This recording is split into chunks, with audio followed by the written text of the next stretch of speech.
Hare Krishna, everyone. Thank you so much for joining back again for today's 10 minutes on Bhagavad Gita, presented by Gita for Youth. आज भी हम 10 minute Bhagavad Gita में एक श्लोक के बारे में चर्चा करेंगे। हरे कृष्ण। पहले गुरु प्रणाम से चालू करेंगे। ओम अज्ञानतिमिरन्धस्य ज्ञानाञ्जनशलाकया चक्षुरुन्मिलितं येन तस्मै श्रीगुरवे नमः। नमो विष्णुपादाय कृष्णपृष्ठाय भूतले श्रीमते भक्तिवेदांत स्वामी इति नामिने। नमस्ते सारस्वती देवे गौरवाणी प्रचारिणे निर्विशेष शून्यवादी पाश्चात्य देशतारिणे। जय श्री कृष्ण चैतन्य प्रभु नित्यानंद श्री अद्वैत गदाधर श्रीवासादि गौर भक्तवृंद। प्रपन्न पारिजाताय स्तोत्रवेत्रैकपाणये ज्ञानमुद्राय कृष्णाय गीतामृत दुहे नमः। हरे कृष्णा कृष्णा कृष्णा हरे हरे, हरे राम राम राम हरे हरे। हरे कृष्णा। अभी तक हमने 1.1 से लेकर 1.3 तक ये 3 श्लोक के बारे में हम चर्चा किए हैं। इसमें पहले श्लोक में धृतराष्ट्र ने एक प्रश्न से भगवत गीता को चालू किया। उसने पूछ रहा कि युद्ध क्षेत्र धर्म क्षेत्र में पांडवों और कौरवों ने मिलने के बाद उस क्षेत्र में क्या हो रहा है, वो है धृतराष्ट्र का प्रश्न। उसका समाधान बताते हुए संजय ने बोला कि ओ राजा, धर्म क्षेत्र में अपने बेटे दुर्योधन ने पूरा सैन्य को परिशीलन किया। शत्रु सैन्य को परिशीलन करने के बाद सीधा अपने गुरु के पास गए और उसने अपने गुरु से ऐसे बात किया। तो अभी दुर्योधन आ गया पिक्चर में। दुर्योधन ने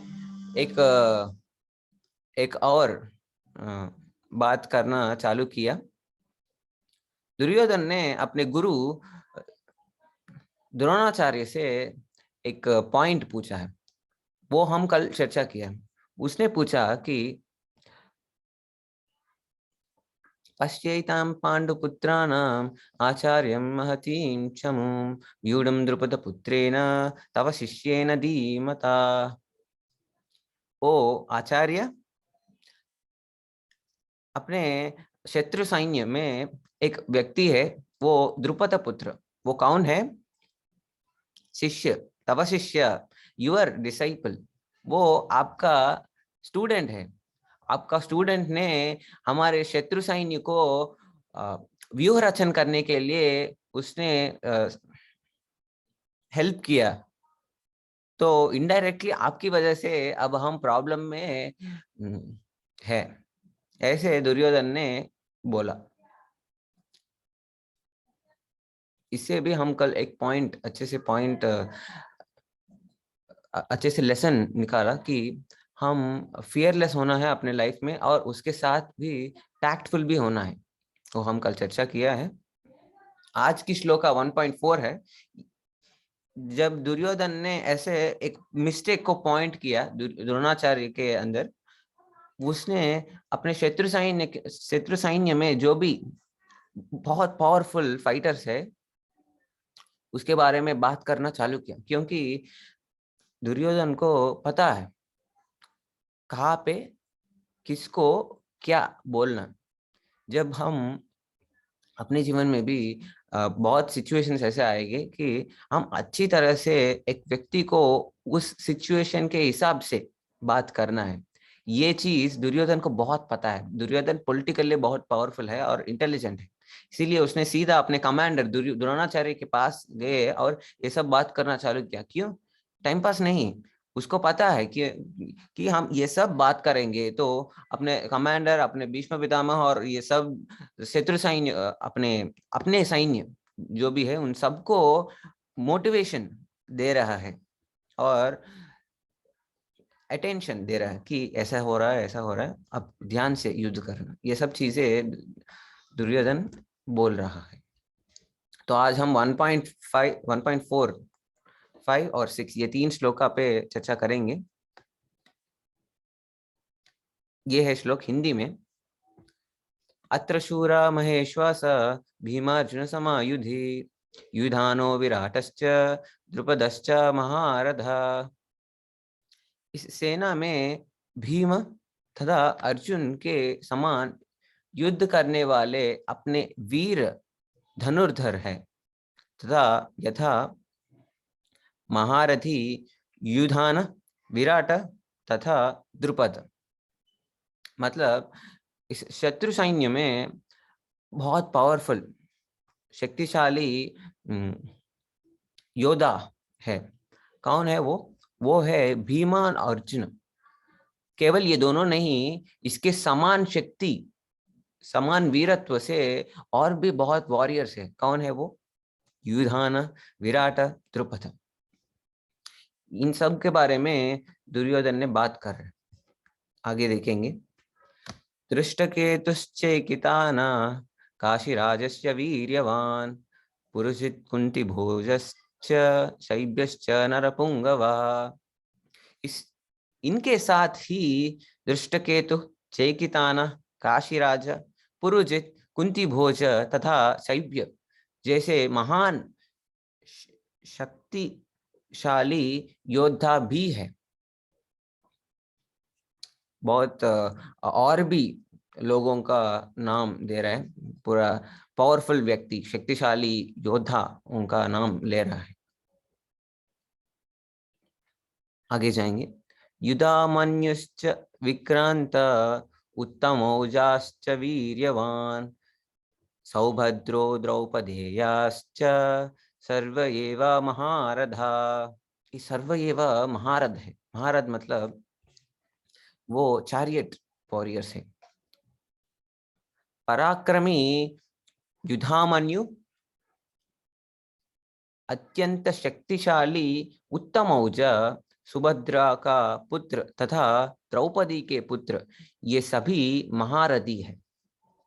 इन सब के बारे में दुर्योधन ने बोल रहा है। क्यों? क्योंकि ये सब बहुत बहुत ऑब्स्टकल्स है उनके विक्ट्री के लिए। बहुत बहुत पावरफुल वॉरियर्स है, इसको हम अटेंशन देना है। जैसे हम एग्जाम में भी जब लिखने के लिए जाएंगे तो क्या क्वेश्चंस है, किसका वेटेज क्या है, कितना है, ज्यादा है। बहुत बड़ा क्वेश्चंस होता है, मतलब अभी 100 मार्क्स में उसका वेटेज 50 मार्क्स होता है, तो वो पहले हम लिखेंगे, क्योंकि जब वो लिखेंगे वो अच्छे से मार्क्स आ जाएंगे तो हम पास हो जाएंगे। वैसे इस पांडवों के साइड में भी बहुत पावरफुल व्यक्ति है, योद्धा है। उनको हम मारेंगे तो बाद में मोस्टली जो भी सैनिक है वो सबको हम इजीली मार सकते हैं। इसीलिए बहुत बहुत डिफिकल्ट वॉरियर्स के नाम ले रहा है।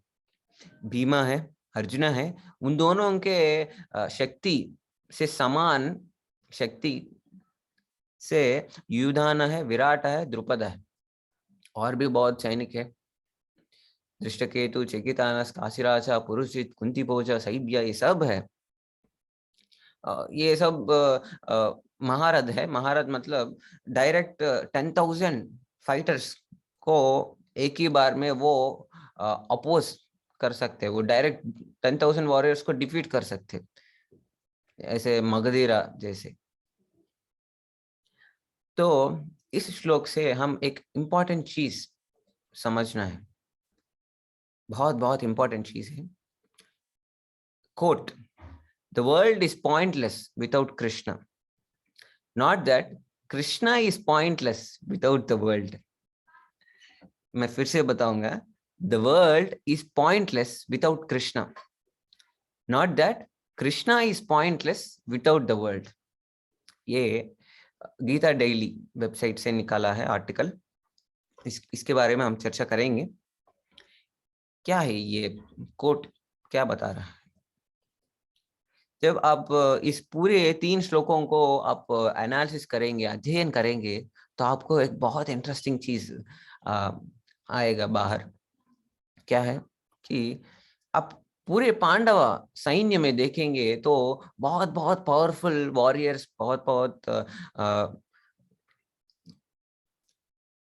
फाइटर्स, हार्ड फाइटर्स, उसको डिफीट करना बहुत बहुत मुश्किल है। इतना पावरफुल है, इतना शक्तिशाली है ये सब वॉरियर्स। उन सब के बारे में दुर्योधन ने बता रहा, लेकिन एक बहुत बहुत इंपॉर्टेंट चीज भूल गया है। क्या भूल है? उसने कृष्ण को भूल गए। अरे ऐसे कैसे कृष्ण को भूल गए?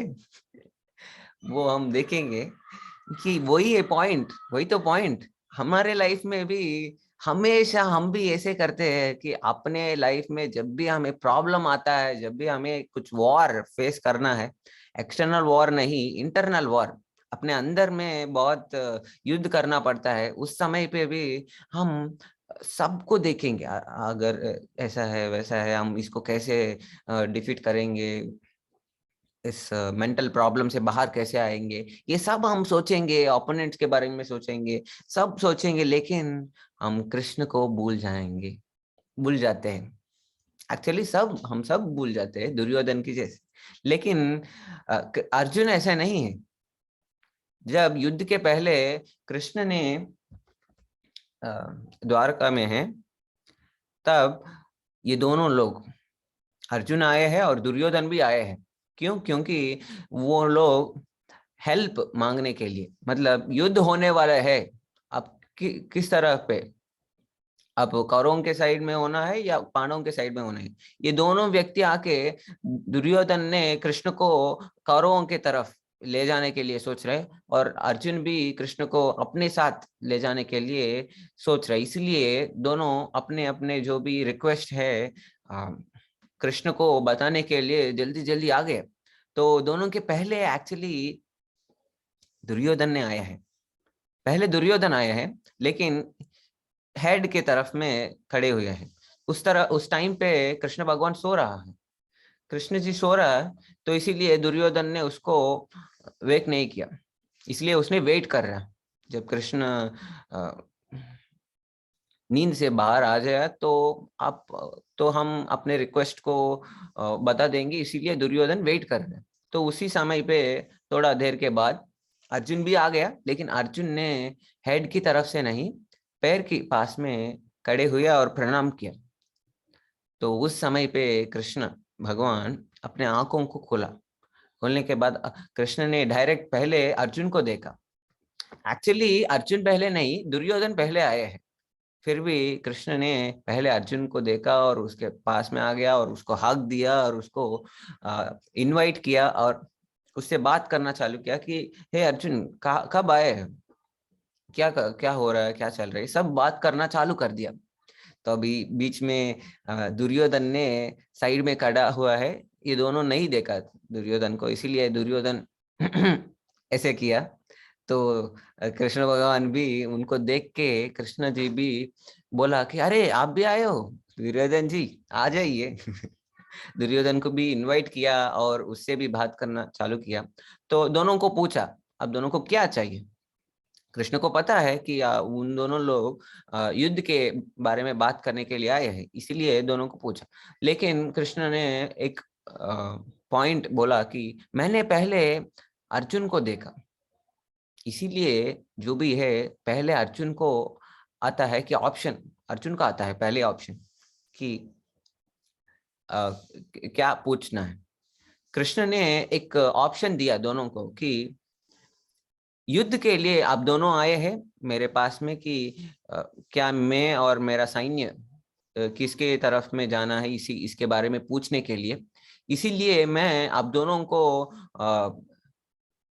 डिससैटिस्फाई नहीं करूंगा, इसीलिए मैं एक काम करूंगा कि मेरा पूरा सैन्य, नारायणी सेना, पूरा सेना एक तरफ में आएगा, मतलब एक व्यक्ति को एक पूरा सैन्य दूंगा, दूसरी तरफ मैं अकेला रहूंगा, कुछ वेपन्स वेपन्स नहीं, मैं केवल अकेला रहूंगा।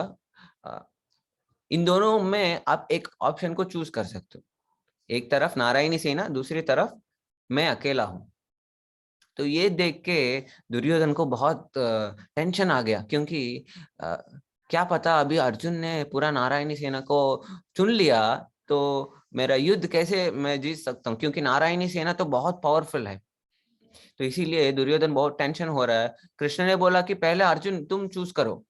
तो अर्जुन ने बिना सोच के बोल दिया कि मुझे कृष्ण ही चाहिए, मुझे नारायणी सेना ये सेना वो सेना नहीं, आप ही चाहिए मुझे। तब कृष्ण ने बोला अरे मैं क्यों, मैं तो युद्ध नहीं करूंगा, नारायणी सेना ले लो, मैं क्या कर सकता हूँ, मैं तो अकेले हूँ। फिर भी अर्जुन ने बोला नहीं नहीं, मुझे कुछ नहीं चाहिए, केवल आप ही चाहिए, आप आ जाइए। वो सब सेना मुझे नहीं चाहिए, उसको दे दो। अभी दुर्योधन ने बहुत सेटिस्फाई हो गया, बहुत हैप्पी हो गया कि ये अर्जुन तो बहुत फुल नंबर 1 है, तो इसने तो कृष्ण को चुन चुन लिया। मुझे डर लग गया कि वो किधर नारायणी सेना को ले लेते हैं। तो इसीलिए दुर्योधन ने बहुत हैप्पी हो गया। लेकिन एक्चुअली अर्जुन फुल नहीं, दुर्योधन ही फुल नंबर 1 है, क्योंकि युद्ध होने के बाद उसको पता चला कि वो ही फुल है, कि उसको कृष्ण को चुनना है, नारायणी सेना को नहीं। क्योंकि नारायणी सेना से ज्यादा, पूरा विश्व से ज्यादा बहुत इंपॉर्टेंट है श्री कृष्ण। तो ये डिसीजन अर्जुन ने लिया है, लेकिन दुर्योधन ने रॉन्ग डिसीजन ले लिया। तो इसके बारे में अभी मैं क्या, इसके बारे में क्यों बोल रहा हूँ, इसीलिए बोल रहा हूँ कि दुर्योधन ने पहले से ही बार बार बार बार हमेशा कृष्ण को भूल रहा है। अपने इक्वेशन, अपने कैलकुलेशन सब में कृष्ण को हटा दिया। अभी युद्ध में भी वही किया कि पूरा इसके बारे में उसके बारे में, युधामन्यु उत्तमोच सुभद्रपुत्र द्रौपदेय चेकिताना काशीराजा पुरोजित कुंती भोजा सैभ्य भीमा अर्जुना युधाना विराटा द्रुपदा, सबके नाम दिया, कृष्ण के नाम नहीं दिया। उसके उसके डायरेक्शन पे देखा ही नहीं, क्योंकि उसको कॉन्फिडेंस है कि हाँ कृष्ण ने बोला युद्ध नहीं करने वाला है, तो हम उससे क्या हम लेना देना है, वो तो युद्ध नहीं करेगा, इसलिए हम उसे कैलकुलेट ही नहीं करेंगे। ऐसे सोच में है दुर्योधन, इसलिए ये बहुत फूलिश डिसीजन है। तो ये कोट फिर से बताऊंगा, the world is pointless without Krishna, not that Krishna is pointless without world, the world is pointless without Krishna. मतलब जो भी है अपने जीवन में, जब हमें एक डिसीजन लेना है, एक तरफ कृष्ण होंगे और दूसरी तरफ पूरा प्रपंच, पूरा विश्व होंगे, तो हमें विश्व चुनना है या कृष्ण को चुनना है? हमें कृष्ण को चुनना है। क्यों? क्योंकि पूरा विश्व कृष्ण से आता है और पूरा विश्व कृष्ण संभालता है। जैसे आप समझ सकते हो कि एक फैन होते हैं, एक फैन को हम रोकने के लिए या ऑन करने के लिए एक स्विच होता है। ऐसे ऐसे सेम वैसे ही अपने जीवन में जो भी चल रहा है, जो भी घूम रहा है, हमारा जीवन ही घूम रहा है, पूरा विश्व घूम रहा है, और पूरा विश्व घूमने की एक स्विच है, वो है श्री कृष्ण। श्री कृष्ण का लोटस फीट। जब हम श्री कृष्ण को चुनेंगे तो हम पूरा विश्व को, हमें जैसे होना है वैसा होता है, जो अच्छा होना है वो अच्छा अच्छी तरह से होता है। जब हम विश्व को चुन लेते हैं, कृष्ण को नहीं चुनते, तो हम उस जैसे हम फैन को रोकने के लिए फैन के बीच में अपने हाथ नहीं, स्विच स्विच की डायरेक्शन पे जाना है, फैन के बीच में हाथ नहीं हटाना, हाथ नहीं रखना। ऐसे करेंगे तो फैन रुकेगा नहीं। ऐसे अपने जीवन में भी जो भी है, हम कृष्ण को चुनना है। जैसे अर्जुन ने कृष्ण को चुना है, वैसे हम भी कृष्ण को चुनेंगे तो पूरा विश्व, पूरा जीवन में जो भी प्रॉब्लम्स है, जो भी हैप्पीनेस है, मिजरी है, जो भी है अपने लाइफ में, वो सेटल हो जाएगा। अभी अर्जुन ने कृष्ण को चुन लिया, कृष्ण के पास में तो पूरा सैन्य नहीं है, जो भी नहीं। हम अपने तरह से सोचेंगे तो ये फूलिश डिसीजन ही है, लेकिन हम एक भक्त जैसे सोचना है। जब हम कृष्ण की भक्त बनेंगे, तो जब हम कृष्ण को प्रेम करने के लिए कमिट हो जाएंगे, तो हम पूरा विश्व को एक ही साथ में हैप्पी कर सकते हैं। में जो भी चाहिए वो हम कृष्ण से पा सकते हैं। पूरा विश्व नहीं दे सकते, भगवान कृष्ण दे सकते हैं, प्यार दे सकते हैं, जो हम पूरा विश्व में कहीं भी नहीं मिलता है, क्योंकि सब टेम्पररी है। तो हमें तो हमेशा प्यार करने वाले, और हम भी एक व्यक्ति को प्यार देने के लिए हमें भी एक व्यक्ति चाहिए, और हमें प्यार करने वाले व्यक्ति भी हमें चाहिए। वो केवल श्री कृष्ण ही है, उसके बिना कोई नहीं हमें उतना प्यार दे सकते हैं। हमेशा के लिए, 1 जन्म 2 जन्म 7 जन्म नहीं, हमेशा हमेशा के लिए। हम जैसे भी जन्म लेते हैं, वो हमेशा हमें प्यार करते ही रहते हैं। उतना प्यार देने वाले, हमेशा हमारे साथ रहने वाले भगवान श्री कृष्ण को हम चुनना है, पूरा विश्व को नहीं। हरे कृष्ण। ये है आज का कोट। मैं फिर से 1.4 श्लोक का रिसाइट करता हूँ। अत्र शूरा महेश्वास भीमार्जुन समायुधि युधानो विराटश्च द्रुपदश्च महारथाः। हरे कृष्ण। कल हम 1.7 पे चर्चा करेंगे। Thank you so much. Stay tune.